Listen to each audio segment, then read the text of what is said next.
present. So I'd like to first introduce a guest, Cindy Davis, who wanted to talk to the board. Cindy, come on up. Hi. This is a little intimidating.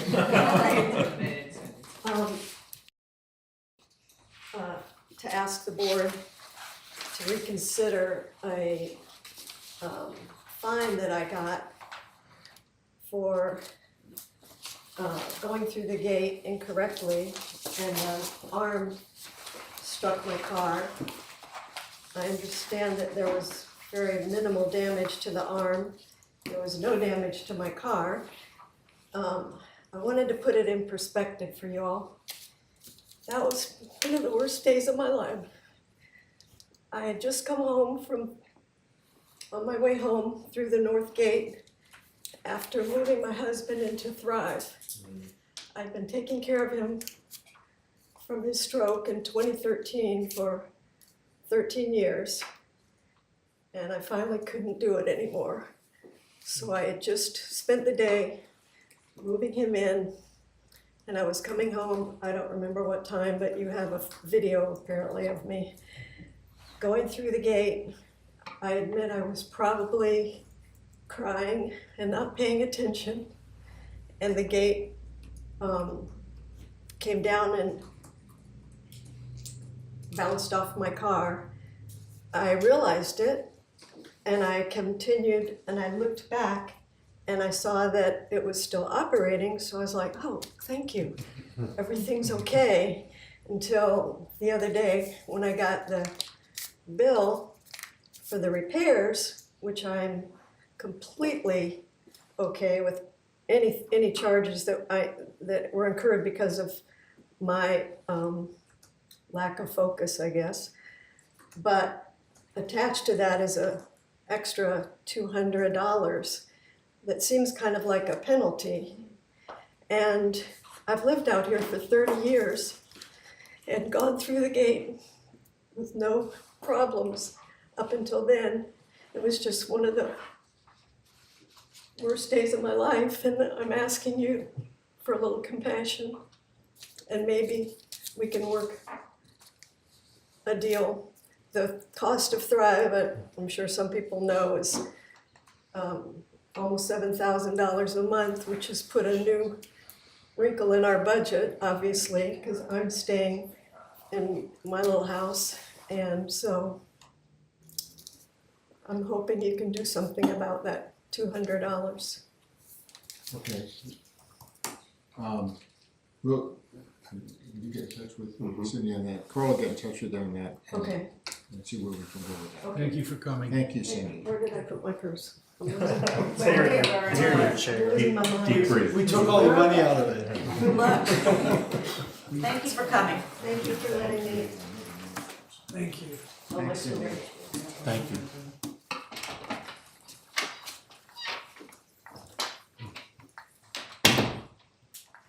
Okay, there's no other guests. Can I have a motion to approve the consent agenda?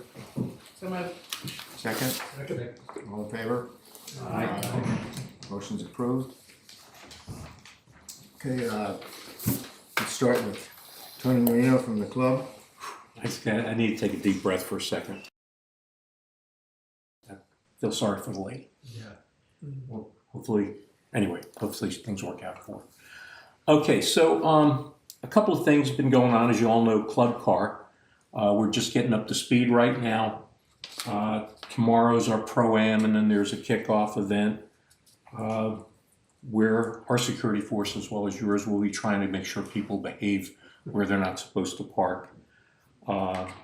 We actually have added more food and drink options that our non-club members can pay for if they want, if they're at the tournament.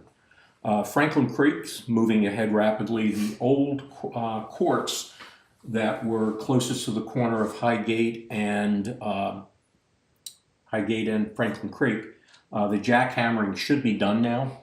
It was rather noisy, and I appreciate the members putting up with that. But the concrete is just about all removed. The 4 new courts, to give you an update, that are going in, we're about a week away from putting the top on it. The last coating on it, and the fencing will be going up. They're also working at the retention pond that's going to be at the corner of Highgate and Franklin Creek. It's not going to be huge, but that's where we're mandated by the county to have the water in between the courts go into a basin. It'll be grass covered. We're going to be adding some more plantings, and there's also, we're extending the berm back there. On the motorized bicycle issue that I know we both still are having, we've had several suspensions of children over it. Some of the conversations with the parents where it's transpired, we are now talking to them, letting them know that they control the keys to their kids, their parents, and if there's a second offense, the parents could end up being suspended as well. We're trying to get more aggressive with it. It's a problem, and you guys know about it, and we'll comply with your rules when you get on it. But when we have video of 3 and 4 bikes riding across a golf green, we take action pretty rapidly. So we have a club survey going out. I know a couple of people here are involved. It's about our 10-year capital plan, just to make you aware. It was supposed to go out already, but Board of Governors has temporarily put the survey on hold. We wanted to refocus on exactly what the messaging is going to be about. We just don't want our members to think that we're just going to start spending like drunken sailors. All it is to come up with ideas down the road.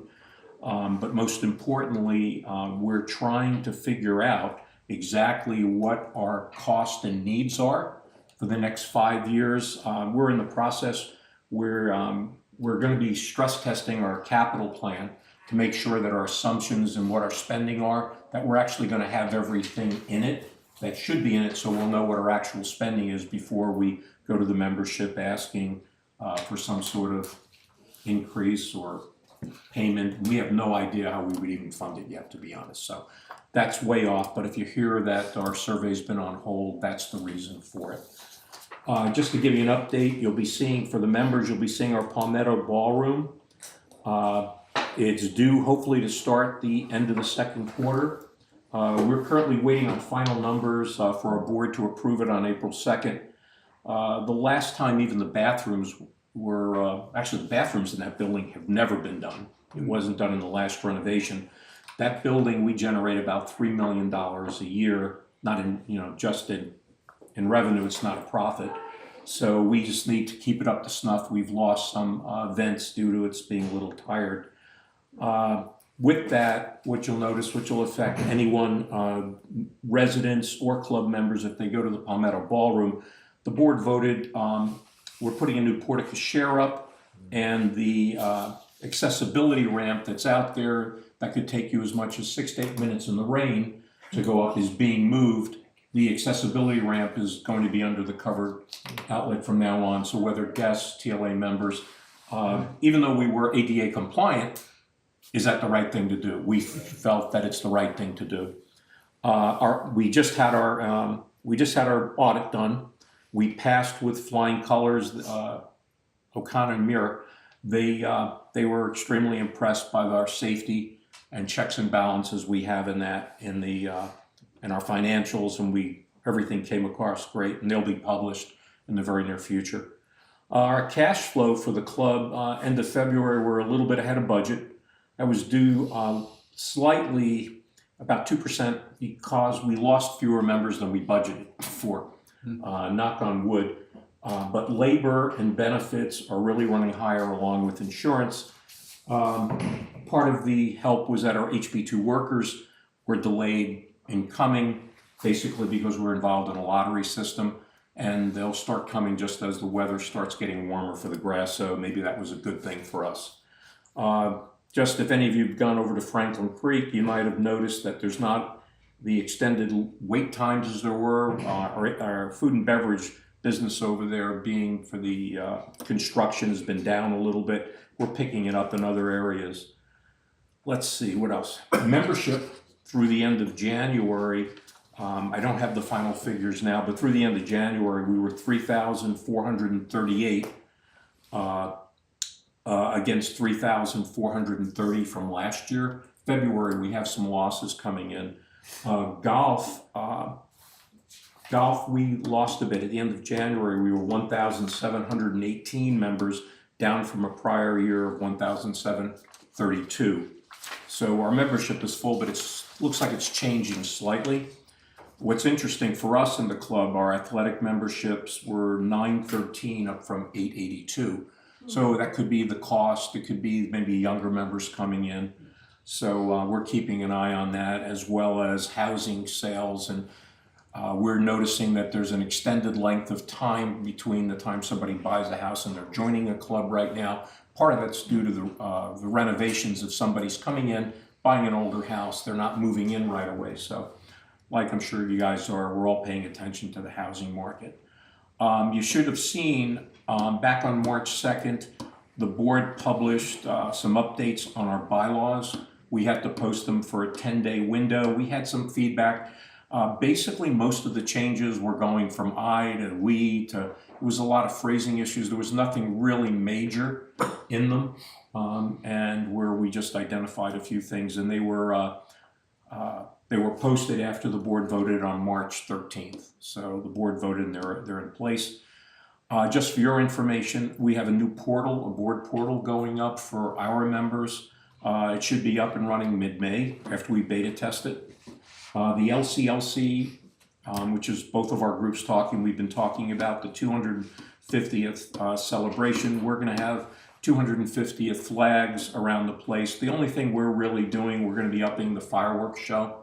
I'm not exactly sure to what extent, but I know Stephen Freund is working on that. I know it'll be more expensive, so if you guys would like to kick in, we'd be more than happy to accept. We pay half of the fireworks, and Jesse's already hit us up for. Did he already? Okay, way to go, Jesse. I love that. And Jessica's already said yes, we're Okay, in. So. way to go, Jesse. Teamwork. No, but you know, seriously, for the other board members that don't attend, and from our board members, I think there's been more cooperation with the LCLC. We're doing more things together than we're not, and this lady here was instrumental in it, so thank you, Patty, keeping it going. Last but not least, you heard that we're having a change from one of the local hospitals to Coastal Care for our physical therapy and our wellness center. Quite honestly, they were more willing to add additional services to our members, and we're going to be offering a myriad of other things that the local hospital wasn't. If you think about, we were a pimple kind of on an elephant's butt. Now we're sort of like half the elephant, you know, with Coastal Care, and they're going to be a real good partner for us and our members.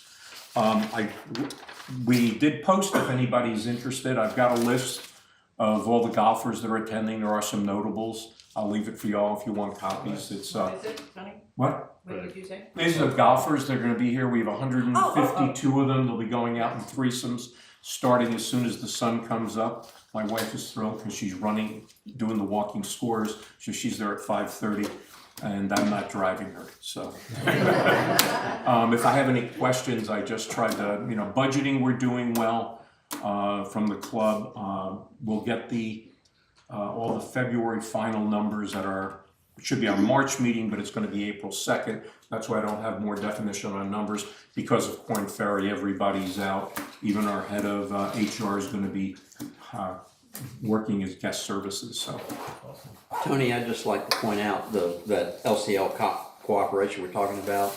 Sean agreed to open up the RV lot. oh yeah, We that's right. had all the Lexuses and all the That's cars right. parked in there. So So thank you. No, I know it just goes back to 3 years ago when I got on the board. All we heard about, why isn't TLA and the board working together? Why aren't they working together? Well, on our forum, you're lucky you don't have one, but on ours, you don't hear any of that anymore. Yeah. And members I talk to, we keep posting the things that we're doing together, and we have to be one community, and we have to work together, and I think we are. So I thank all of you for cooperating with us, and hopefully it continues. You too. Yeah. you Yeah. too, Tony.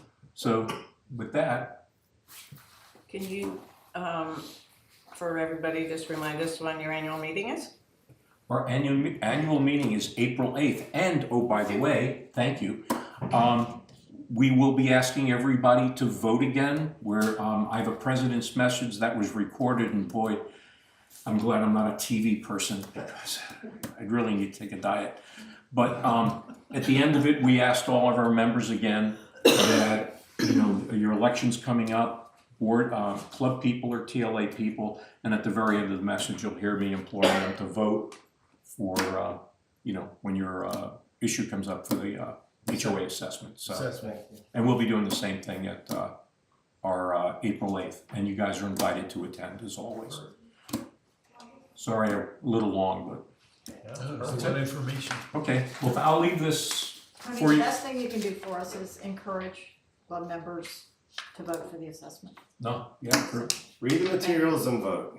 Yeah, I just don't think the average member understands that their house price is almost doubled.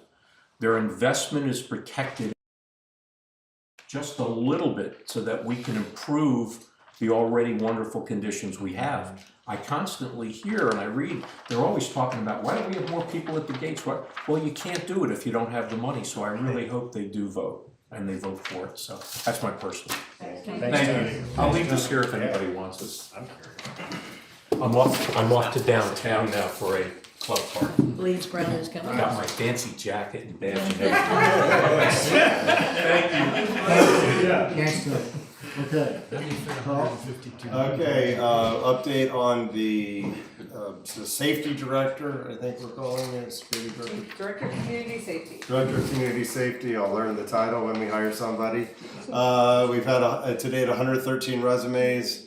Karen's been going through those, she's narrowed them down to 40, and she's doing 11 phone screens this week, and then we'll see who we're bringing in. So it's going well. You think we have some strong candidates there as far as to Lots of look at? strong candidates. Okay, Good. so looking forward to that. And Impressive then, resumes. and then Chad's been doing a good job filling in, so thank you, Chad. And I know he and his team were busy this week as well with the Club Car Championship, so they've been busy with that. We had a meeting, Lynn, Emily, and I did 2 good meetings this week, one with our website, one with our database. With our website, we now have our database over there for the neighbor search, so we sent it to 4 communications committee members yesterday afternoon to get their feedback on it, and we're working through that now because we want to see what's working, what's not when you log in for the first time, and how to make better instructions. So we're going to open it up to the rest of the communications committee, then to the board. So we're going to start opening it up as we go through to see where we are on it, but it's coming along. As we said, we want to launch it this next month, so we're happy about that. For the database, we have been working on our new email system, which is a marketing program. And that's important because now we can start separating things out. So they've taught us how to do it. So right now it's all or nothing when we send you your information. Either we're overloading you or you're not getting anything. And so we already have 14 different lists we put together by phase, by if you own an RV, if you own a golf cart, if you're a dog park member, if you're an owner, if you're a renter, commercial vendors. So all these kind of things we're talking about that we'll be able to start working with people. And that's not even them self-subscribing to something, which we'll do eventually. But I know we've talked about things. Well, can't you send a reminder to the commercial people? No, we can't. Can't you send a reminder to the people with golf carts? No, we can't. Now we're going to be able to. So we're very excited about that. So those are starting to finally come together all at the same time as they need to, and just wanted to share that. So Lynn, Emily, and I are very excited about that as we're working through all of that together. So those are the main things I wanted to update you on from last week from the board workshop. Any things you want to hear from me before we get into other status reports? All right, Jessica, thank you with the financial status report. Frank.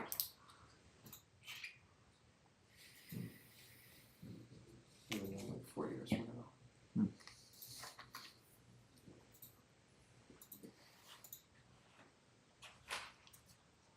All right.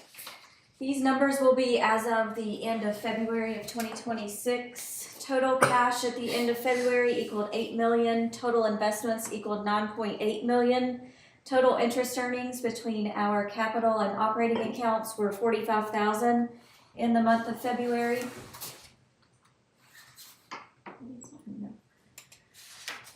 Total operating revenue equaled $2.1 million, which is $49,000 better than our budget projected. Total operating expenses before depreciation were $2,116,000, better than our budget projected. Net operating revenue over expense was $111,470, which is $165,000 better than our budget. On the revenue side, our rental income performing better than budget, mainly due to 2 cell phone tower lease payments that we received from Crown Castle in January, and also our Sunset Room rental income performing better than our budget. The Comcast revenue shares performing better than budget, mainly due to timing. On the expense side, special projects performing better than budget. This is due to our community survey that was budgeted earlier in this year, and we haven't reached that point in time yet to get that complete. Office supplies, small tools, and general equipment. This is also a timing issue for budgeted Public Works Department equipment, UTV purchase, GPS trackers, and a hydraulic pole. On the staffing side, this is mainly due to better than budget for security and Public Works. We did budget both of those departments at a 95% capacity in 2026, and repair maintenance performing more than budget due to the final payment of the Landings Harbor bathroom renovation. Total capital reserve expenditures through the end of February equaled $58,678. 88% of that were spent on roads, 12% of that spent on marinas. Our members' equity balance at the end of February equaled $13.5 million, which is an increase of $752,000 since January 1st. Accounts receivable aging, we currently, as of about 20 minutes ago, this is down to 22 members that have a past due balance that is 60 days or longer, and 5 members that have a past due balance on their assessment prior to 2026. I'm going to give a brief update on the property and casualty insurance renewal, but I do want to mention that on the 2026 annual dues, we are at 88% collected. There's around 470 members that still have a remaining balance. Those were contacted yesterday via targeted email to let them know. So we see payments trickling in for those that still owe money. We did see an increase on the participation in both the quarterly and the monthly payment plans in 2026 compared to that in 2025. Typically, and on your agenda, you will see the property and casualty insurance renewal. This is timely for this meeting, and all those coverages renew on April 1st each year. Staff and the insurance committee are currently reviewing the insurance coverage quotes for 26 and 27. At this time, we have received quotes for all coverages except for the excess liability and the umbrella towers. We received 3 proposals for our commercial general liability placement. However, there were some restrictions that were placed and exclusions on a couple of those options, and our broker is going back to those carriers to see if they can be removed or what leniency they may have so that a final decision can be made for the commercial general liability policy, because that impacts the policy for the excess liability and the umbrella. Still working on that. I just want to say it gets more difficult each year to get coverage and to also get that in a timely manner. We do have, like I mentioned, coverage options for all of the other items: commercial crime, workers' comp, boiler and machinery, storage tanks, our marinas, security guards. We have seen a variance from last year all the way from 3% decrease to a 15.5% increase for those that we do actually have pricing secured at this point. The insurance committee is also reviewing a couple of coverage options to increase deductibles for our auto, and also for a commercial general liability to see if there's cost benefit savings to increase those deductibles at this point. So I will be coming to request an electronic vote. We still have to get this settled for the insurance committee to make their final recommendations, And then it will electronically move to the Finance and Audit Committee to recommend to the Board of Directors to make this all before April 1st. So stay tuned Is to your it like email. personal insurance that you get an extra month? I have Will never coverage will continued. continue? Because you're up against it. We seem to be in this position the last several years. I haven't heard that they're going to give us any leniency or if our coverage would continue with our current carrier. That's a I would assume not for this for this coverage period. But we're gonna do everything we can to make sure that happens.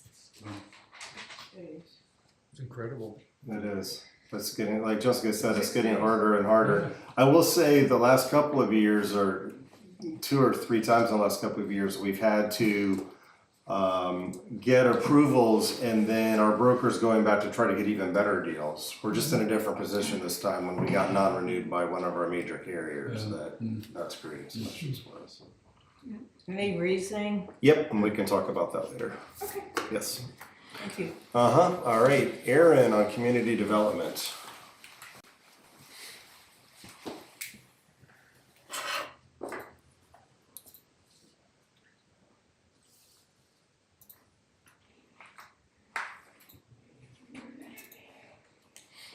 Right.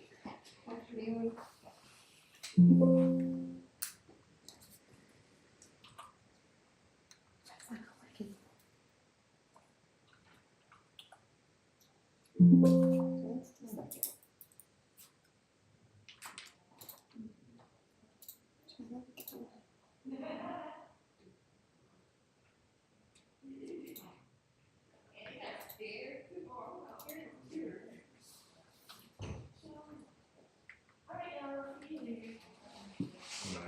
Alright, for some reason my presentation's not advancing.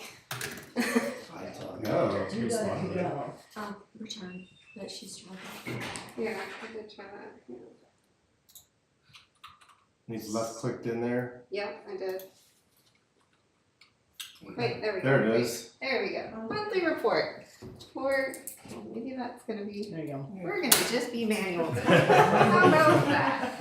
I didn't charge that. For the community development activity for February of 2026, we'll start off with our permits issued per month. We did have a slight, or well, I guess a pretty heavy decline from this time last year. I don't know if you all recall, I recall, but the month of February in 2025 was a record number of permits issued. We've never had that many come through before, so 99 is a little closer to usual, 149 was pretty off the charts. Moving along to number of ARC applications that we saw, it was 41 versus 48, which is pretty typical, roughly 20 items per meeting. We did have a decline from the previous year, but throughout the year, I'm sure that that will all balance out, and it seems like we're going to have a pretty busy ARC agenda moving forward. In terms of our construction activity, we have yet to complete any new homes for the year, but we have broke ground on another, so this makes 3 new homes that have been started this year, 17 total new construction sites. We have 8 major improvements, 56 minor improvements, 18 dumpsters, pods, and porta-johns, and 13 permit extensions, which were permitted last month.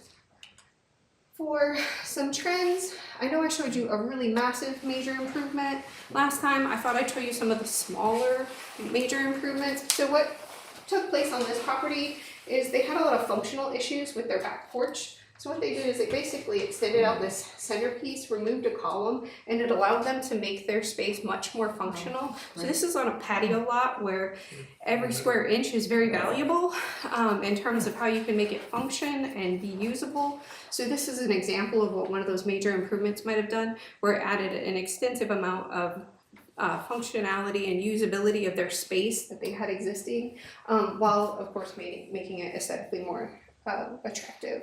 And then just again, one of the more minor permits, a driveway replacement. This is something where a property was in violation. They replaced it with a paver driveway, which not only resolved the violation but also added a very nice curb appeal to the already beautiful home. So just when you see those numbers, you know, those 99 or 149 permits, like it really does equate to a vast improvement in the community, in the housing stock. Looking ahead at private property maintenance violations, we had 11 versus 6 this same time last year. I would expect to see these numbers all continue to rise as March comes along. Spring is usually a time when we have lots of violations that crop up, as well as courtesy notices. Oh, sorry. And then our private property maintenance courtesy notices, we had 9 versus 7. Oh, sorry, that number is not correct. Wait.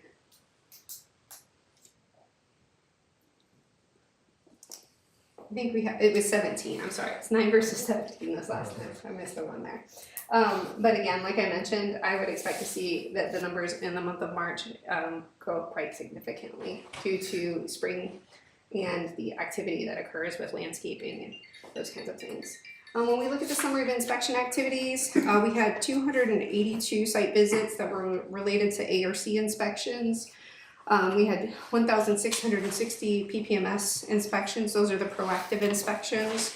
52 properties were re-inspected to resolve existing property violations or to check on those existing violations. We had 5 property violations resolved. 60% of them were without formal written notice. In terms of the breakdown of violations we observed, the vast majority of them were related to home maintenance. We also are still struggling with some ARC issues with work being done without permits, and we've been in continuing enforcement on that, and just as soon as we get caught up with those, we seem to find more out in the field. So we're working through that on a daily and weekly basis. And then we also had some landscaping ones, which we've been holding off on those a little bit just due to the hard freeze and how that impacted everyone's properties, and it's not expected that those would resolve as quickly. Any questions? Well, most of the last time you talked about the number of whole home generator installed violations. Do we take any action against the installers?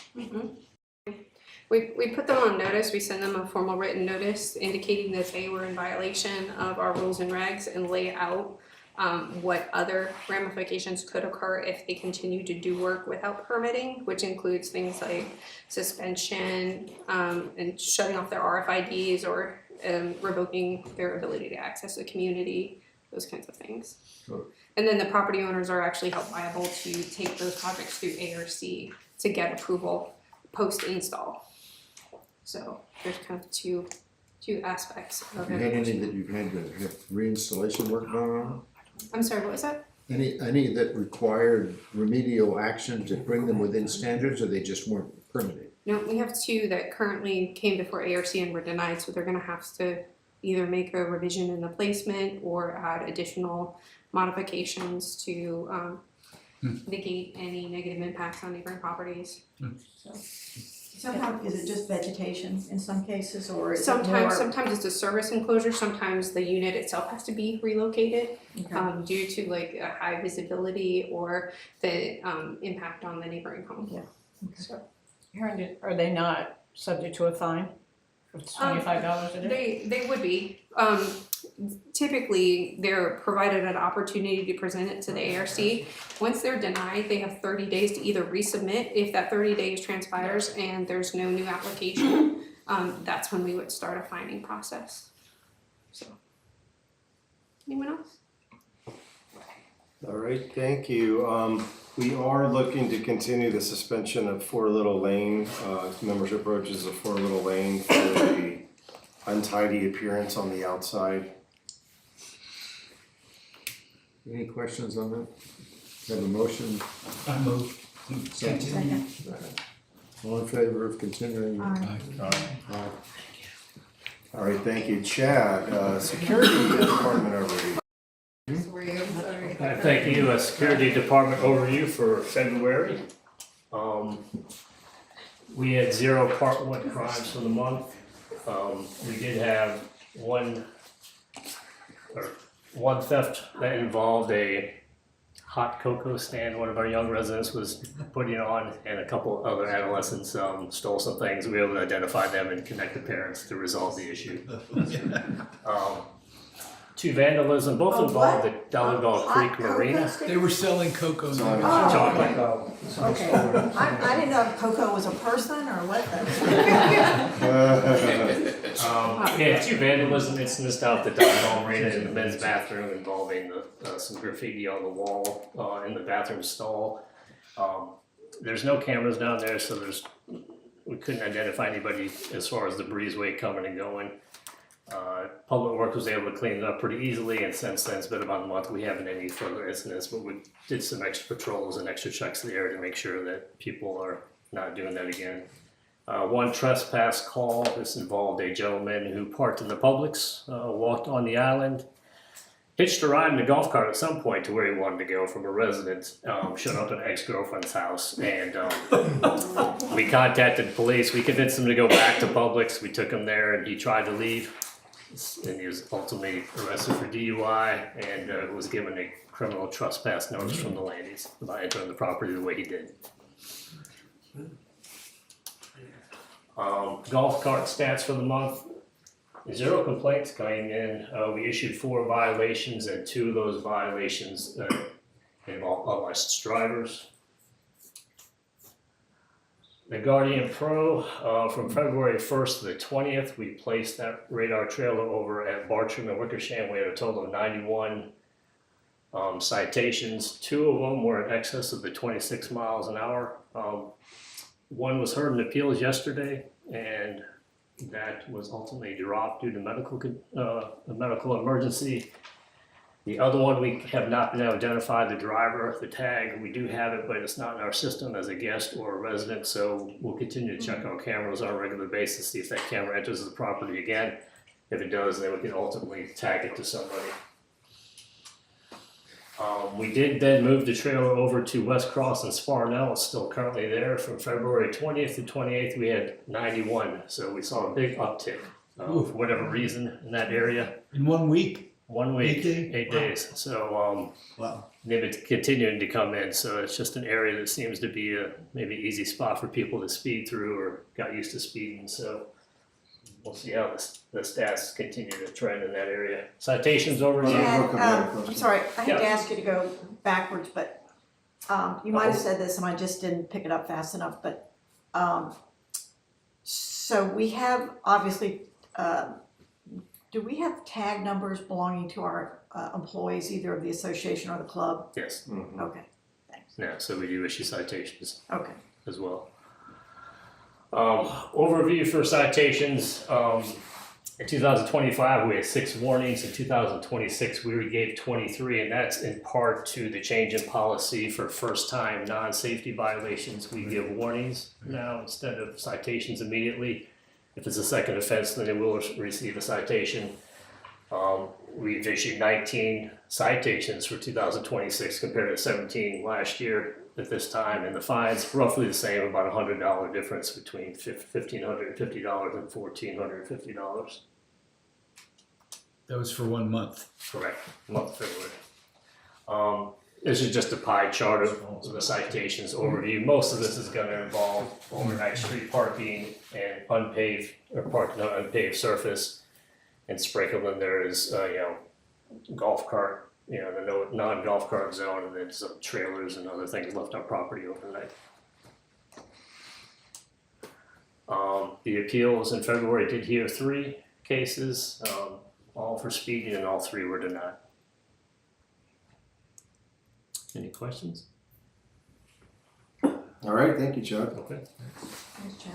Sean, you have some vehicles to talk about. Yes, some trucks, just like home values.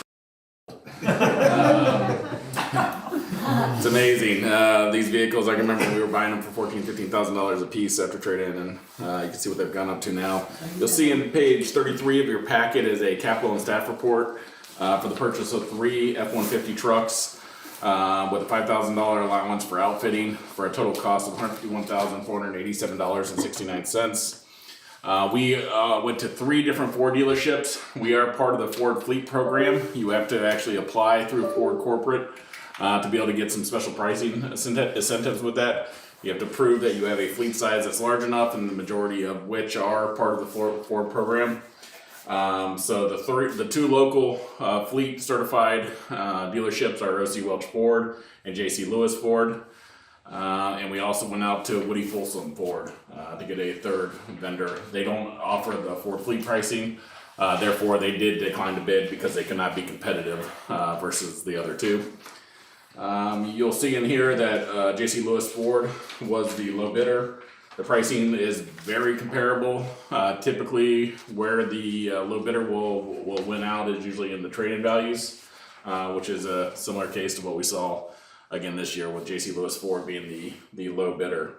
This was reviewed by both the Public Works Committee via electronic and the Finance Committee and recommended for approval to the board. We will be $22,512 under budget, which is good because when we were doing our budgeting in June, we actually bid this out at that time, so you can see that the trucks are actually declining a little bit in cost. So we will be lower than the projected budget. So therefore, we are looking for approval to purchase 3 F-150 pickup trucks from JC Lewis Ford, and the total project amount of $151,487.69. Any questions? John, what's the estimated life of those vehicles? How long do you keep them? So in here it says 6 years or 100,000 miles. That is true in our department. We do have 2 departments that do not fund vehicles. So we'll actually take vehicles from Public Works and put them into lower mileage and use departments with community development and the marinas. So one of the vehicles we're actually trading in is a 2007 that has about 130,000 miles roughly on it. What we do is we look through all of our vehicles each year. We obviously try to trade out the highest vehicle as far as age and mileage, and then also look at some of the major mechanical issues that are coming through, some of the trends that are happening with certain year models and certain motors, and try to move those out before they become big maintenance costs. But we do look at total cost of replacement versus O&M on the vehicle itself also, and that usually dictates when we're going to be changing out. You know, the 6 years, 100,000 is kind of a guideline, but we always exceed that. So, Sean, one of the things that the insurance subcommittee is looking at is dropping collision insurance on some of the older vehicles. That makes Right. sense. Jessica, have y'all talked about that between Sean, how many vehicles that is and what that potential might be? We're gonna do that tomorrow morning. Okay. Okay, we have a motion to approve the So moved. Move. second. Second. All in favor? Aye. Thank you. Thanks, Sean. That's it. Okay, Finance Committee?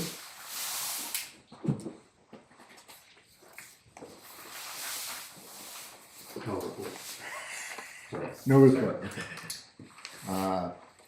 But we do have an annual dues proposal. Page 3 of the, Yes.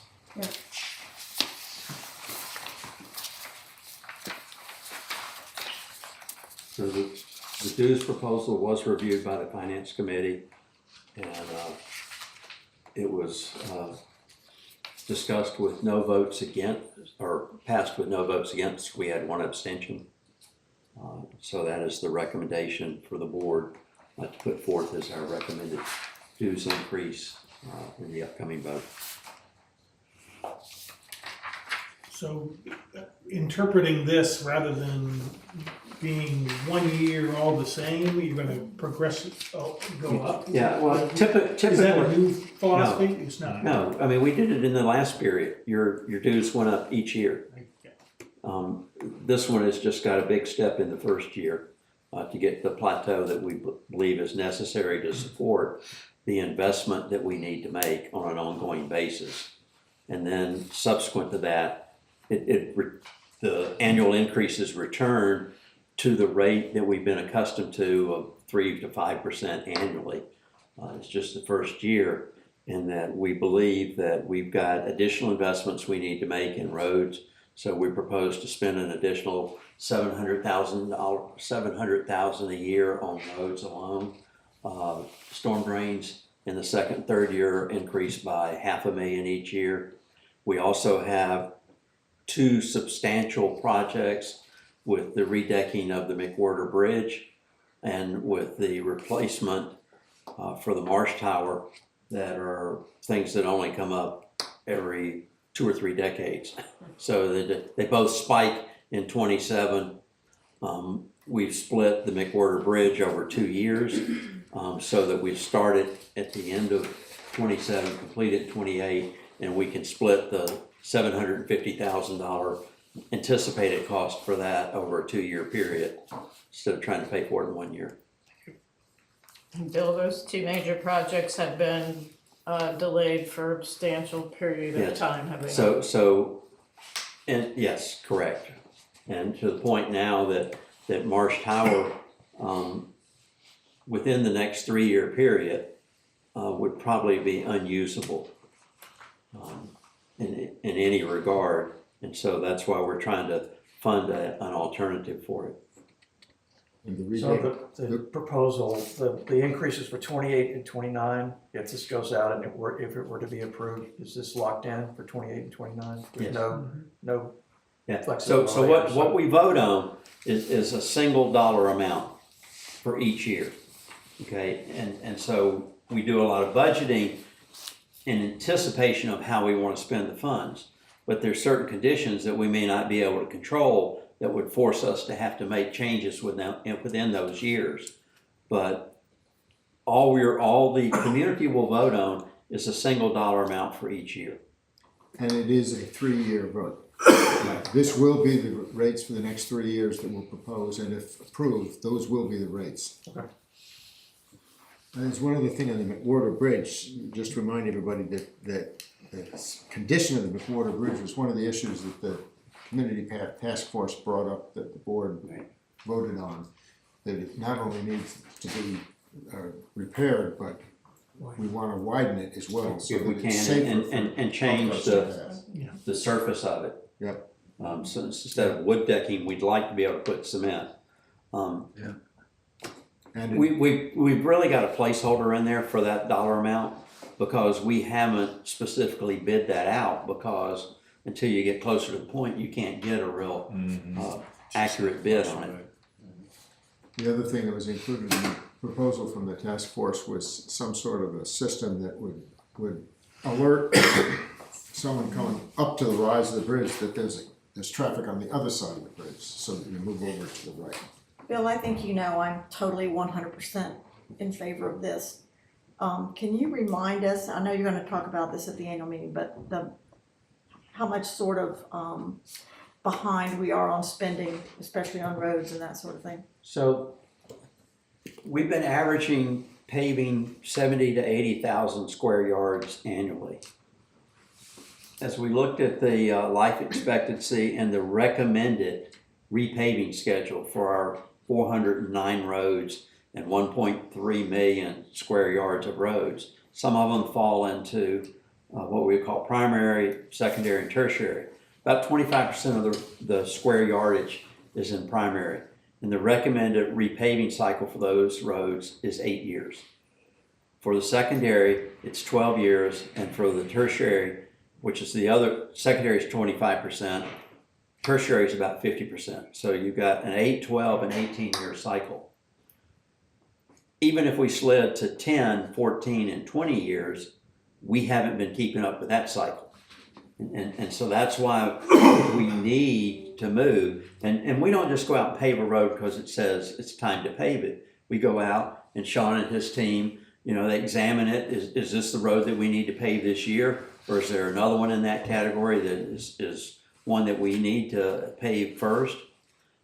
But if you look at the milling that we've done on Landings Way South, and I went out and took some photos and discussed it with Sean, you can start to see that we have penetrated the pavement down into the base of the roads in certain areas, and you can see examples of cracking.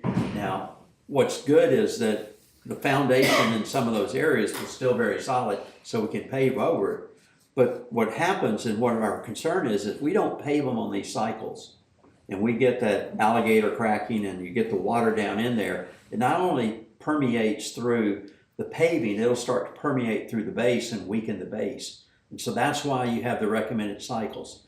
One of the things that's impacted us is that the requirement that we have to use recycled asphalt reduces the life expectancy of that new paving. To combat that, we moved from 1.5 inches to 2 inches in our paving to try to offset that weaker asphalt. And Bill, that requirement isn't. That's a goes federal up. requirement. Federal requirement. Yeah, that- Oh, yeah, federal. so, Well- so we haven't been paving enough. We're very concerned that by extending that, our roads will deteriorate to the point that we can't just repave them. We'll have to go in and work on the base and triple the cost on that. So, we haven't paved enough. We're concerned about the increased costs that will be if we continue to defer that pavement. And so we worked out a schedule that is Bill and Sean have worked out, that finance has in our account, for that cycle, that's what we need to pave. Move approval. Second. All in favor? Aye. Okay, governance, Marianne? Yes, at the governance committee meeting, we addressed minor changes to approval authorities. We are in your package on page 35, you'll see both the narrative and a schematic. We're gonna work a little bit more on the schematic, but I would like to get the narrative changes approved today.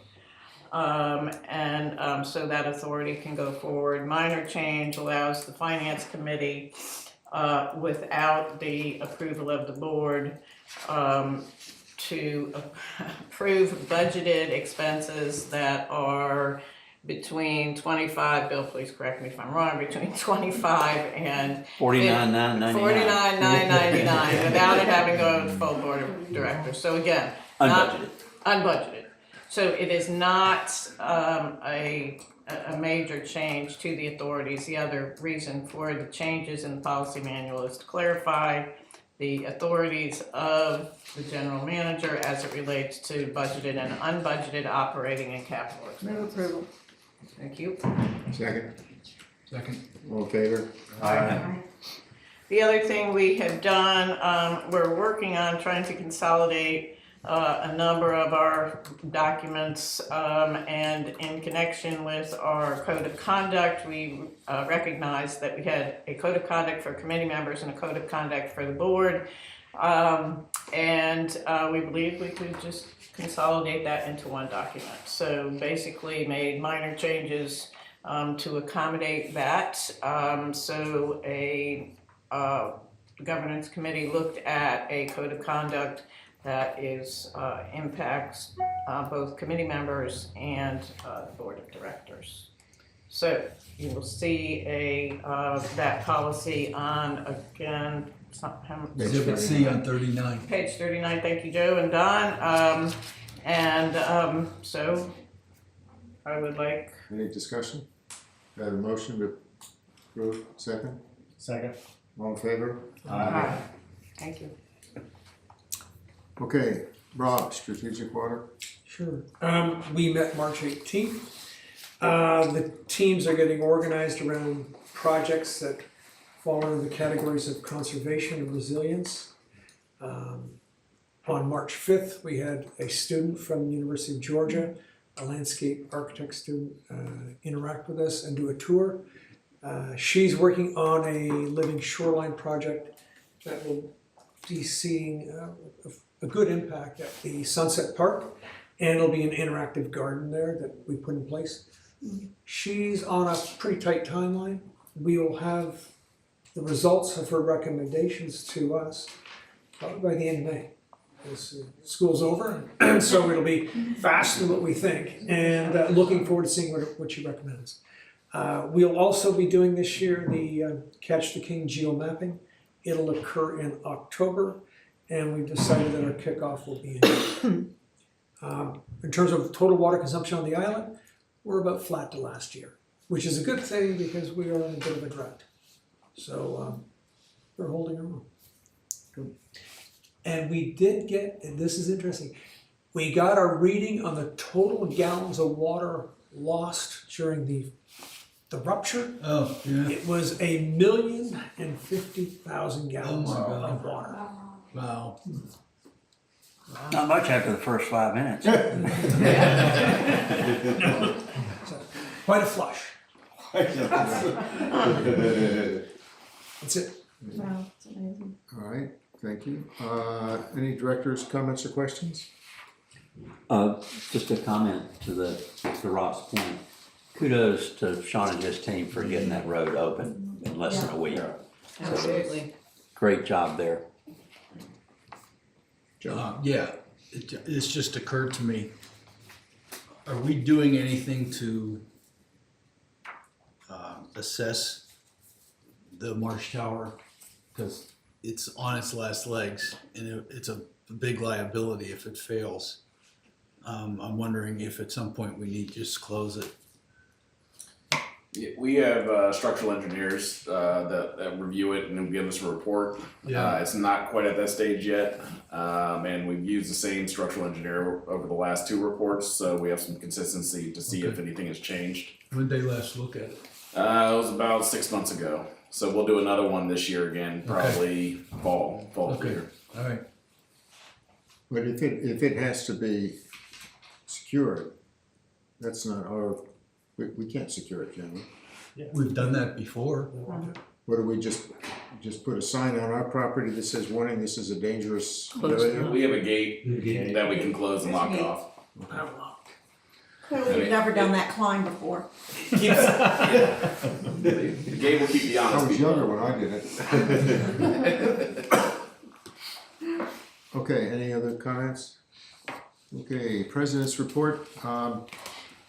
Tony didn't mention, but one of the topics that we moved forward on at LCLC was the joint storm drain maintenance project.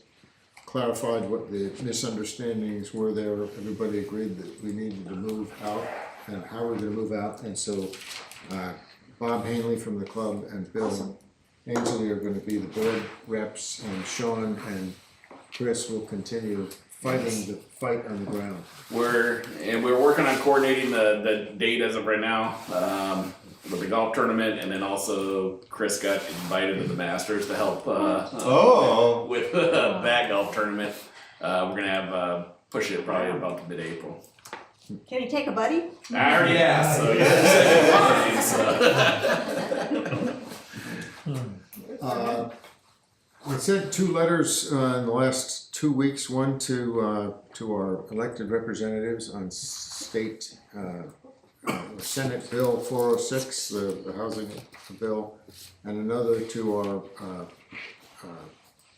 county manager, Michael Kagler, about establishing routine communications with his office. So I wanted to point that out. Those were both initiatives of the Government Relations Committee. Brian drafted the correspondence, and it all worked very smoothly, so thank you, Brian, and the committee. We have an upcoming dues town hall on the 1st of April. I assume everybody knows that, but I'll mention it just so everybody out there might hear it. And that'll be at the Sunset Center. Not the Sunset Pavilion, excuse me. Okay. Any other issues before we adjourn to executive session? Do I have a motion to adjourn to executive session? So moved. Second? Second. All in favor? Aye.